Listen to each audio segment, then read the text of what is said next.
Hello, welcome to Guidance Guru in partnership with An academy.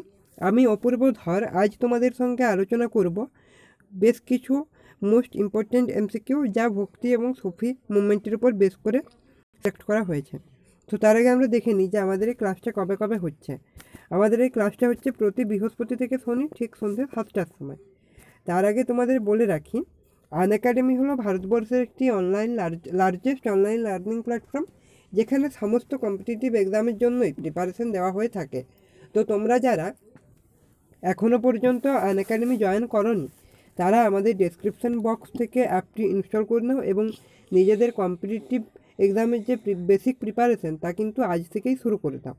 এবং আন একাডেমিতে যে free ক্লাসগুলো প্রোভাইড করা হচ্ছে সেগুলো দেখার জন্য আমাদের যে রেফারেল কোড ক্যাপিটালে গাইডেন্স গুরু, এটি ব্যবহার করলেই কিন্তু তোমরা আন একাডেমির ক্লাসগুলো একেবারে বিনামূল্যে দেখতে পাচ্ছ। তো আজকের ক্লাস শুরু করা যাক। নিম্নলিখিত কোন সুফি ভারতবর্ষকে পৃথিবীর স্বর্গোদ্যান বলেছেন? বাবা ফরিদ, শেখ নিজামুদ্দিন, আমির খাদরু নাকি আমির খসরু? তো তোমরা প্রত্যেকেই কিন্তু কমেন্ট করে অ্যান্সার জানানোর চেষ্টা করো। এই ক্ষেত্রে রাইট অ্যান্সার হয়ে যাবে অপশান 4 আমির খসরু। আমির খসরু কিন্তু ভারতবর্ষকে পৃথিবীর স্বর্গোদ্যান বলেছেন। নেক্সট, কোন সুফি সম্প্রদায় যোগকে গ্রহণ করেছিল? কাদেরি, সাত্তারি, চিস্তিয়া নাকি কোনোটিই না? এটাও কিন্তু একটি গুরুত্বপূর্ণ প্রশ্ন। এই ক্ষেত্রে কিন্তু রাইট অ্যান্সার হয়ে যাবে অপশান 3 চিস্তিয়া। এই চিস্তিয়া নামক যে সুফি সম্প্রদায় ছিল তারাই কিন্তু যোগকে গ্রহণ করেছিল বা অ্যাডপ্ট করেছিল আমরা বলতে পারি। নেক্সট, খানকাহ কি? Works of poet Amir Khusrau, the place where Sufi mystics lived, নাকি কোর্ট অফ সিকান্দার লোদি, নাকি birth place of Khwaja Moinuddin Chishti? এক্ষেত্রে কিন্তু রাইট অ্যান্সার হয়ে যাবে option 2 the place where Sufi মিস্টিকস leave, অর্থাৎ যেখানে অতীন্দ্রিয়বাদী সুফি সাধকেরা বাস করতেন। খানকাহ বলতে সেই জায়গাটিকেই বোঝানো হয়েছে। এখানে যে শুধুমাত্র যে অতীন্দ্রিয়বাদী সুফি সাধকেরা বাস করতেন তাই নয়, এখানে কিন্তু তাদের যে অ্যাসেম্বলিগুলো হতো সেগুলো কিন্তু এই খানকাহতেই হেল্ড হতো। তো এই এডিশনাল ইনফরমেশনটা কিন্তু তোমরা ভালোভাবে মনে রাখবে। নেক্সট, নিম্নলিখিত কে নিজামুদ্দিন আউলিয়ার শিষ্য ছিলেন? আমির খসরু, আলাউদ্দিন সাবির, নাসির উদ্দিন নাকি ইব্রাহিম লোদি? তোমরা প্রত্যেকেই কিন্তু কমেন্ট বক্সে অ্যান্সার করে জানানোর চেষ্টা করো। তো এই ক্ষেত্রে কিন্তু রাইট অ্যান্সার হয়ে যাবে অপশান 1 আমির খসরু। আমির খসরুই কিন্তু নিজামুদ্দিন আউলিয়ার শিষ্য ছিলেন। নেক্সট, নিম্নলিখিত কোন সুফি সন্ত একজন সঙ্গীত বিশারদ ছিলেন? মনসুরউদ্দিন হালাজ, আল গাজালি, পীর বুধান নাকি রাবিয়া? এই ক্ষেত্রে রাইট অ্যান্সার হয়ে যাবে অপশান 3 পীর বোধান। এই পীর বোধানই কিন্তু একজন সুফি সন্ত ছিলেন যিনি সঙ্গীত বিশারদ ছিলেন, অর্থাৎ মিউজিশিয়ান ছিলেন। নেক্সট, নিম্নলিখিত কাকে শেখ আউলিয়া আইন-ই-হিন্দ উপাধি প্রদান করেছিলেন?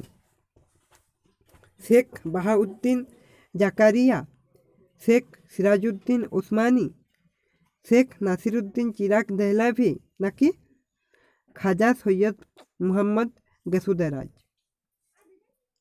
তোমরা প্রত্যেকে কিন্তু বলার চেষ্টা করো যে শেখ আউলিয়া কাকে হিন্দ উপাধি গ্রহণ অর্থাৎ উপাধি দিয়েছিলেন। তো এই ক্ষেত্রে রাইট অ্যান্সার হয়ে যাবে অপশন 2 শেখ সিরাজউদ্দিন ওসমানী। এই শেখ সিরাজউদ্দিন ওসমানীকেই কিন্তু শেখ আউলিয়া আইন-ই-হিন্দ উপাধি প্রদান করেছিলেন। নেক্সট, নিম্নলিখিত কোন সুফি সন্ত মহিলাদের পোশাক পরিধান করতেন?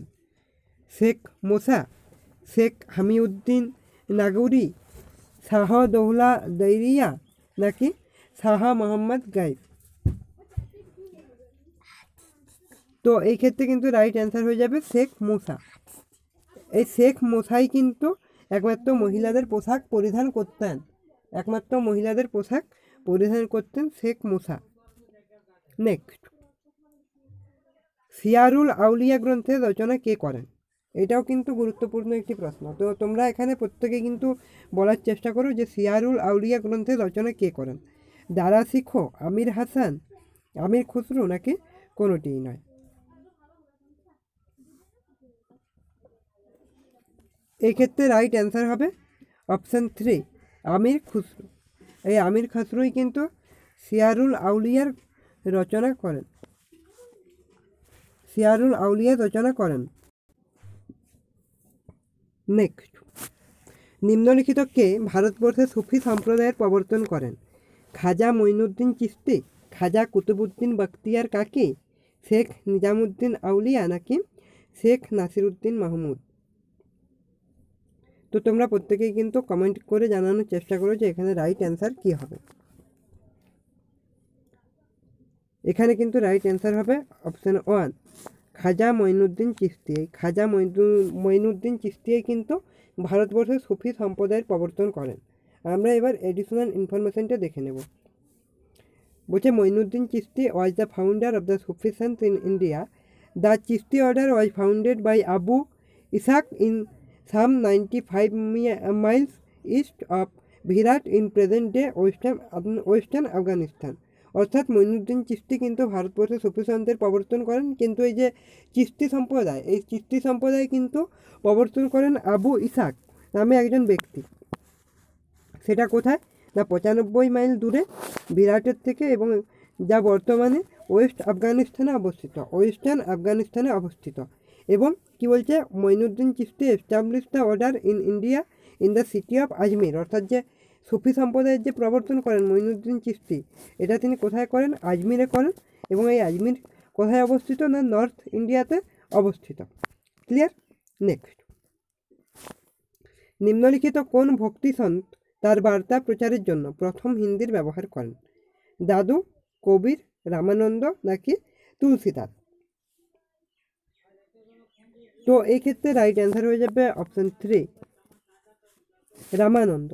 রামানন্দই কিন্তু একমাত্র ভক্তিধন ছিলেন যিনি তার বার্তা প্রচারের জন্য প্রথম হিন্দি ভাষার ব্যবহার করেন। এবং তিনি যে শুধুমাত্র তার বার্তা প্রচারের জন্য প্রথম হিন্দি ভাষার ব্যবহার করেন তাই নয়, তাছাড়াও কিন্তু তিনি সমস্ত ধর্মের মানুষকে তার শিষ্য হিসেবে গ্রহণ করার জন্য প্রসিদ্ধ ছিলেন। নেক্সট, অদ্বৈতবাদ নিম্নলিখিত কার সঙ্গে সম্পর্কিত? শঙ্করাচার্য, রামানুজাচার্য, নাগার্জুন নাকি বল্লভাচার্য? তোমরা কিন্তু প্রত্যেকেই কমেন্ট করে অ্যান্সার জানানোর চেষ্টা করবে। এই ক্ষেত্রে রাইট অ্যান্সার হয়ে যাবে অপশান 1, শঙ্করাচার্য। এই অদ্বৈতবাদ কিন্তু শঙ্করাচার্যের সঙ্গেই সম্পর্কিত। আশা করি আমরা সকলেই এটা জানি। নেক্সট, নিম্নলিখিত কোন সুফি সন্ত মুজাদ্দিদ নামে পরিচিত ছিলেন? দারা শিখো, খাজা বাকি বিল্লাহ, শাহ ওয়ালি উল্লাহ নাকি শেখ আহমদ সিরহিন্দি? এই ক্ষেত্রে কিন্তু রাইট অ্যান্সার হয়ে যাবে অপশান 4, শেখ আহমদ সিরহিন্দি। শেখ আহমদ সিরহিন্দি কিন্তু মুজাদ্দিদ নামে পরিচিত ছিলেন। এবং এই মুজাদ্দিদদের অপর নাম কি? এটা কিন্তু রিফর্মারকেও বোঝায়। রিফর্মার অর্থেও এই মুজাদ্দিদ শব্দটি ব্যবহৃত হয়। নেক্সট, বর্তমান সংকলনে গুরু গ্রন্থ সাহেবকে রচনা করেন? অর্থাৎ আমরা বর্তমানে গুরু গ্রন্থ সাহেবের যে রূপ দেখি তা কে রচনা করেন? গুরু নানক দেব, গুরু রামদাস, গুরু অর্জুন দেব নাকি গুরু গোবিন্দ সিং? এক্ষেত্রে কিন্তু রাইট অ্যান্সার হয়ে যাবে অপশান 3, গুরু অর্জুন দেব। বর্তমান সংকলনে কিন্তু গুরু গ্রন্থ সাহেব রচনা করেন গুরু অর্জুন দেব। নেক্সট, নিম্নলিখিত কে শেখ উল হিন্দ উপাধি গ্রহণ করেন? বাবা ফরিদউদ্দিন, খাজা মঈনুদ্দিন চিশতি, খাজা কুতুবুদ্দিন বখতিয়ার কাকি নাকি শেখ সেলিম চিশতি? তোমরা কিন্তু প্রত্যেকেই অ্যান্সার জানানোর চেষ্টা করবে। এক্ষেত্রে রাইট অ্যান্সার হয়ে যাবে অপশান 2, খাজা মঈনুদ্দিন চিশতি। খাজা মঈনুদ্দিন চিশতি কিন্তু শেখ উল হিন্দ উপাধি গ্রহণ করেছিলেন। নেক্সট,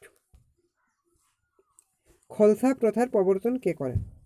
এটা আশা করি সকলেই তোমরা অ্যান্সার করতে পারবে। যারা অ্যান্সার করতে পারবে অবশ্যই কমেন্ট বক্সে অ্যান্সার দিয়ে জানাও। তো এখানে রাইট অ্যান্সার হয়ে যাবে অপশন 4, গুরু গোবিন্দ সিং। আমরা সকলেই জানি যে খালসা পথের প্রবর্তন করেছিলেন গুরু গোবিন্দ সিং। তো তোমরা যারা বাড়িতে বসে কম্পিটিটিভ এক্সামের প্রিপারেশন নিচ্ছ তাদের জন্য আনএকাডেমি হলো একটি বেস্ট প্ল্যাটফর্ম। এখানে বর্তমানে WBCS, WB TET, WBPSC clerkship, WBP, WBPSI এবং PSC মিসেলেনিয়াসের উপর প্রিপারেশন দেওয়া হচ্ছে। তো তোমরা এখানে দেখে নাও যে আনএকাডেমিতে তোমরা কী কী পাচ্ছ। এখানে তোমরা নিজেদের পছন্দের মতো এডুকেটর পাচ্ছ, নিজেদের পছন্দের মতো ব্যাচ পাচ্ছ এবং একটা ওয়েল স্ট্রাকচার ডেলি রুটিন পাচ্ছ তোমাদের প্রাত্যহিক জীবনে, যা কম্পিটিটিভ এক্সামের জন্য অত্যন্ত গুরুত্বপূর্ণ। এবার আমরা দেখব যে আনএকাডেমি তোমাদের জন্য নতুন কী নিয়ে এসেছে। এখানে প্রত্যেকটা ক্লাসে তোমরা ওয়ার্ল্ড ক্লাস টেকনোলজি ব্যবহার হচ্ছে তা পাচ্ছ এবং প্রত্যেকটি ক্লাস হচ্ছে ইন্টারেক্টিভ ক্লাস, অর্থাৎ চ্যাট এবং পোল সেকশনের মধ্যে দিয়ে এখানে তোমরা ওয়েস্ট বেঙ্গলের টপ এডুকেটারের সঙ্গে কমিউনিকেট করতে পারছো। এছাড়াও প্রত্যেকটি ক্লাসের পর তোমাদের লিডার বোর্ড প্রোভাইড করা হচ্ছে, যা তোমাদের সেলফ এভ্যালুয়েশন করতে সাহায্য করবে। এবং তোমরা যারা সাবস্ক্রিপশন নিয়ে আনএকাডেমিতে ক্লাস করবে তাদের প্রত্যেকটি কোর্সেতেই কিন্তু স্ট্রাকচার্ড কোর্স, যেখানে তোমরা কুইজ পাচ্ছ, ডাউট ক্লিয়ারিং ক্লাসেস পাচ্ছ, টেস্ট সিরিজ পাচ্ছ, এমনকি ডুয়াল এডুকেটর মোড পাচ্ছ, যেখানে একটা টপিকের উপরেই দুজন এডুকেটর একসাথে তোমাদের পড়াবেন। তো তোমরা যারা সাবস্ক্রিপশান নিতে ইচ্ছুক তারা সাবস্ক্রিপশান প্ল্যানগুলো একটু দেখে নাও। এখানে তোমরা একসাথে 1 মাস, 3 মাস, 6 মাস, 12 মাস অর্থাৎ 1 বছর এবং 24 মাস অর্থাৎ 2 বছরের জন্য একসাথে সাবস্ক্রিপশান নিতে পারো। তো তোমরা যারা সাবস্ক্রিপশান নিতে ইচ্ছুক তারা যদি আমাদের যে ইনভিটেশন কোড ক্যাপিটালে গাইডেন্স করো এটা ব্যবহার করো সাবস্ক্রিপশান নেওয়ার সময়, তো সেই ক্ষেত্রে কিন্তু তোমরা এন্টায়ার সাবস্ক্রিপশান প্ল্যানের উপর একটা ফ্ল্যাট 10% ডিসকাউন্ট পেয়ে যাচ্ছ। ফ্ল্যাট 10% ডিসকাউন্ট একটা পেয়ে যাচ্ছ। তো এই ডিসকাউন্টটা অ্যাভেল করার জন্য আমাদের যে রেফারেল কোড সেটা তোমাদের অ্যাপ্লাই করতে হবে। তো আবার কোশ্চেনে ফেরা যাক। নিম্নলিখিত কোনটি গুরু নানকের জন্মস্থান? অমৃতসর, নাভা, নানকানা নাকি নান্দের? তো তোমরা প্রত্যেকেই কমেন্ট করে জানাও যে এখানে রাইট অ্যান্সার কী হবে। না, এখানে কিন্তু রাইট অ্যান্সার হয়ে যাবে অপশান 3, নানকানা। নানকানা কিন্তু গুরু নানকের জন্মস্থান। এবং এই যে গুরু নানকের জন্মস্থান এটা কোথায় অবস্থিত? নানকানা সাহিবটা এটা পাকিস্তানের লাহোরে অবস্থিত, পাকিস্তানের লাহোরে। এবং তার যে জন্মস্থান সেটা কী হিসেবে মার্ক করা হয়? গুরুদ্বার জানাম আস্থান, গুরুদ্বার জানাম আস্থান। তো এই এডিশনাল ইনফরমেশানগুলো তোমরা খেয়াল রাখবে। নেক্সট, নিম্নলিখিত কে ভক্তি সম্প্রদায়ের প্রবক্তা ছিলেন না? তোমরা কোশ্চেনটা ভালোভাবে খেয়াল করো। নিম্নলিখিত কে ভক্তি সম্প্রদায়ের প্রবক্তা ছিলেন না, এখানে তা জানতে চাওয়া হয়েছে। তো অপশানগুলো দেখে নাও। নাগার্জুন, তুকারাম, জাগারাজ নাকি বল্লভাচার্য? তোমরা প্রত্যেকেই অ্যান্সার করার চেষ্টা করো। এই ক্ষেত্রে কিন্তু রাইট অ্যান্সার হবে অপশান 1, নাগার্জুন। এই নাগার্জুনেই কিন্তু ভক্তি সম্প্রদায়ের প্রবক্তা ছিলেন না। নাগার্জুন কিসের ছিলেন? কিন্তু মহাযান ফিলোজফার ছিলেন, অর্থাৎ ফিলোজফিতে যে হিনযান এবং মহাযান ছিল সেই মহাযান বৌদ্ধ ধর্মের মহাযান সম্প্রদায়ের ফিলোজফার ছিলেন নাগার্জুন। এবং বাকি যে 3 জন তুকারাম, জগরাজ এবং বল্লভাচার্য, এই 3 জন কিন্তু ছিলেন ভক্তি সম্প্রদায়ের প্রবক্তা। নেক্সট, কার নেতৃত্বে শিখরা খালসা সম্প্রদায়ে বিভক্ত হয়? অর্থাৎ এখানে শিখরা যে খালসা সম্প্রদায় বিভক্ত হয়েছিল তা কার নেতৃত্বে হয়েছিল তা তোমাদের বলতে হবে। গুরু তেগ বাহাদুর, গুরু অর্জুন, গুরু গোবিন্দ সিং নাকি গুরু নানক?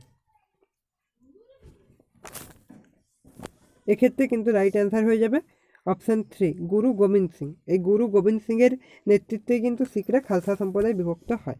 এবং এই যে খালসা ট্র্যাডিশন বা খালসা সম্প্রদায়ে যে বিভক্ত হওয়া এটা কখন শুরু হয়েছিল? 1699 খ্রিস্টাব্দে। 1699 খ্রিস্টাব্দে। নেক্সট, কোন সুফি সন্ত মাহবুব ই ইলাহি নামে পরিচিত ছিলেন? এটাও কিন্তু একটি গুরুত্বপূর্ণ প্রশ্ন। তো তোমরা অপশানগুলো দেখে নাও। খাজা মঈনুদ্দিন চিশতি, বাবা ফরিদ কুতুবুদ্দিন বখতিয়ার কাকি নাকি শেখ নিজামুদ্দিন আউলিয়া? তো এখানে রাইট অ্যান্সার হয়ে যাবে অপশান 4, শেখ নিজামুদ্দিন আউলিয়া। এই শেখ নিজামুদ্দিন আউলিয়াই কিন্তু মাহবুব ই ইলাহি নামে পরিচিত ছিলেন। নেক্সট, মধ্যযুগীয় ভারতে বিখ্যাত সন্ত শঙ্করদেব নিম্নলিখিত কোনটির অনুগামী ছিলেন?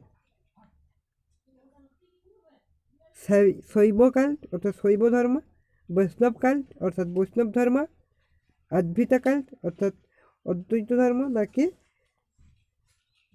ধাইতা অদ্বৈত কাল্ট? তো এখানে তোমাদের তাই বলতে হবে যে এখানে রাইট অ্যান্সার কী হবে। এখানে কিন্তু রাইট অ্যান্সার হবে অপশান 2, বৈষ্ণব কাল্ট। এই মধ্যযুগীয় ভারতের যে বিখ্যাত সন্ত শঙ্করদেব ইনি কিন্তু বৈষ্ণব ধর্মের অনুগামী ছিলেন বা অনুরাগী ছিলেন। নেক্সট, শেখ বাহাউদ্দিন জাকারিয়া কোন সম্প্রদায়ের অন্তর্গত ছিলেন? সোহরাওয়ার্দী সিলসিলা, ঋষি সিলসিলা, চিশতি সিলসিলা নাকি কোনোটিই না? এখানে কিন্তু রাইট অ্যান্সার হয়ে যাবে অপশান 1, সোহরাওয়ার্দী সিলসিলা। এই শেখ বাহাউদ্দিন জাকারিয়া ইনি সোহরাওয়ার্দী সিলসিলার অন্তর্গত ছিলেন। নেক্সট, নিম্নলিখিত কোন সুফি চিশতি সম্প্রদায়ের অন্তর্গত ছিলেন না? অর্থাৎ কোন সুফি সন্ত চিশতি সম্প্রদায়ের অন্তর্গত ছিলেন না তা তোমাদের বলতে হবে। খাজা মঈনুদ্দিন, বাবা ফরিদুদ্দিন গঞ্জ ই শঙ্কর, নিজামুদ্দিন আউলিয়া নাকি শেখ বাহাউদ্দিন জাকারিয়া? এখানে রাইট অ্যান্সার হয়ে যাবে অপশান 2, বাবা ফরিদুদ্দিন গঞ্জ ই শঙ্কর ইনি এই চিশতি সম্প্রদায়ের অন্তর্গত ছিলেন না। নেক্সট, নিম্নলিখিত কোন সুফি সন্ত প্রথম ভারতীয় উপমহাদেশে ভ্রমণ করেন? এটাও কিন্তু একটি গুরুত্বপূর্ণ প্রশ্ন। আল হুজুরি, খাজা মঈনুদ্দিন, কুতুবুদ্দিন বখতিয়ার কাকি নাকি শিহাবুদ্দিন? তো এখানে রাইট অ্যান্সার হয়ে যাবে আল হুজুরি। এই আল হুজুরিই কিন্তু ছিলেন একজন সুফি সন্ত যিনি প্রথম ভারতীয় উপমহাদেশে ভ্রমণ করেন এবং তিনি প্রথম কোথায় আসেন লাহোরে। সময়টা হলো 11th সেঞ্চুরি এবং তার যে কবর বা যেখানে তাকে সমাধিস্থ করা হয় তাও কিন্তু লাহোর। তো তোমরা এই এডিশনাল ইনফরমেশানগুলো একটু খেয়াল রাখবে, কারণ প্রশ্নটা এরকম আসতে পারে যে নিম্নলিখিত কোন সুফি সন্ত, অর্থাৎ যে সুফি সন্ত এখানে হয়তো নামটা দিয়ে দিল যে আল হুজুরি, তিনি ভারতীয় উপমহাদেশের প্রথম কোথায় ভ্রমণ করেন? সেই ক্ষেত্রে কিন্তু আমাদের রাইট অ্যান্সার হয়ে যাবে লাহোর। নেক্সট, নিম্নলিখিত কোন সুফি সম্প্রদায় অর্থকে আবর্জনা রূপে গণ্য করেছিল? সুহার্দি সম্প্রদায়, চিশতি সম্প্রদায়, ফিরদৌসি সম্প্রদায় নাকি কোনোটি? তো এখানে রাইট অ্যান্সার হয়ে যাবে অপশান 2, চিশতি সম্প্রদায়। এই চিশতি সম্প্রদায় কিন্তু অর্থকে আবর্জনা রূপে গণ্য করেছিল। নেক্সট, সগুণ ব্রাহ্মণের ধারণা আমরা নিম্নলিখিত কোনটির থেকে পাই? নির্গুণ ব্রাহ্মণ, বৈষ্ণব ধর্ম, শৈব ধর্ম নাকি উপরিক্ত সবগুলি? এটাও কিন্তু গুরুত্বপূর্ণ প্রশ্ন, অত্যন্ত গুরুত্বপূর্ণ। তোমরা প্রত্যেকেই কিন্তু অ্যান্সার করার চেষ্টা করো। এখানে রাইট অ্যান্সার হয়ে যাবে অপশান 1, নির্গুণ ব্রাহ্মণ। এই শঙ্করাচার্যের যে নির্গুণ ব্রাহ্মণ এইটার থেকেই কিন্তু আমরা সগুণ ব্রাহ্মণের ধারণা আমরা পাই। নেক্সট, সুলতানি যুগে দিওয়ানি আর বিভাগটি কিসের সঙ্গে সম্পর্কিত ছিল? রাজকীয় পত্রাবলী, বিদেশি সম্পর্ক, প্রতিরক্ষা নাকি অর্থ দপ্তর? তো এখানে রাইট অ্যান্সার হয়ে যাবে প্রতিরক্ষা। সুলতান যুগে যে দিওয়ানি আর্জ বিভাগটি ছিল তা প্রতিরক্ষার সঙ্গে সম্পর্কিত ছিল। নেক্সট, নিম্নলিখিত কার রাজত্বকালে উপনিষদের পার্সিয়ান অনুবাদ করা হয়? ঔরঙ্গজেব, শাহজাহান, জাহাঙ্গীর নাকি আকবর?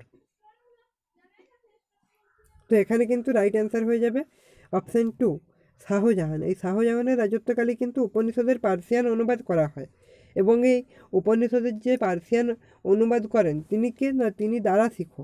এই দারা শিখো কে ছিলেন? দারা শিখো ছিলেন শাহজাহানের পুত্র। নেক্সট, চেঙ্গিস খানের প্রকৃত নাম কী ছিল? খাসুল খান, জেসুগাই, তেমুজিনা বা জেনার্জিন এবং 4 ওগারি। তোমাদের বলতে হবে যে চেঙ্গিস খানের প্রকৃত নাম কী ছিল। তো এখানে রাইট অ্যান্সার হয়ে যাবে অপশান 3, তেমুজিন বা তেনার্জিন। অনেক জায়গায় তেমুজিন আমরা দেখতে পাই, আবার বিভিন্ন জায়গায় আমরা তেনার্জিন নামেরও উল্লেখ পাই। নেক্সট, ইলতুৎমিশের শাসনকালে সুলতানি সাম্রাজ্যের যে রাজধানী তা কোথায় ছিল? আগ্রা, লাহোর, বাদাউন নাকি দিল্লি? এখানে কিন্তু রাইট অ্যান্সার হয়ে যাবে অপশন 4, দিল্লি। ইলতুৎমিশের শাসনকালে সুলতানি সাম্রাজ্যের রাজধানী ছিল দিল্লিতে, এবং তিনি এই যে দিল্লিতে রাজধানীটা স্থানান্তরিত করেছিলেন, তার আগে সুলতানি সাম্রাজ্যের রাজধানী কোথায় ছিল? তার আগে সুলতানি সাম্রাজ্যের রাজধানী কিন্তু ছিল লাহোরে। নেক্সট, আজকের আমাদের 30তম প্রশ্ন, অর্থাৎ আমাদের শেষ প্রশ্ন, তুঘলক বংশের শেষ শাসক কে ছিলেন? ফিরোজ শাহ তুঘলক, গিয়াসউদ্দিন তুঘলক, মোহাম্মদ শাহ তুঘলক নাকি নুসরত শাহ? তো এখানে কিন্তু রাইট অ্যান্সার হয়ে যাবে মোহাম্মদ শাহ তুঘলক। তুঘলক বংশের শেষ শাসক ছিলেন মোহাম্মদ শাহ তুঘলক। তো এখানে তোমাদের হোমওয়ার্ক হলো, তোমাদের এখানে বলতে হবে যে তুঘলক বংশের প্রতিষ্ঠাতা কে ছিলেন। আমরা সম্ভবত আগে যখন দিল্লি সুলতানের উপর ক্লাস করেছিলাম তখন এই প্রশ্নটা আলোচনা করেছিলাম। তো তোমরা এখানে কমেন্ট বক্সে জানাবে যে তুঘলক বংশের প্রতিষ্ঠাতা কে ছিলেন।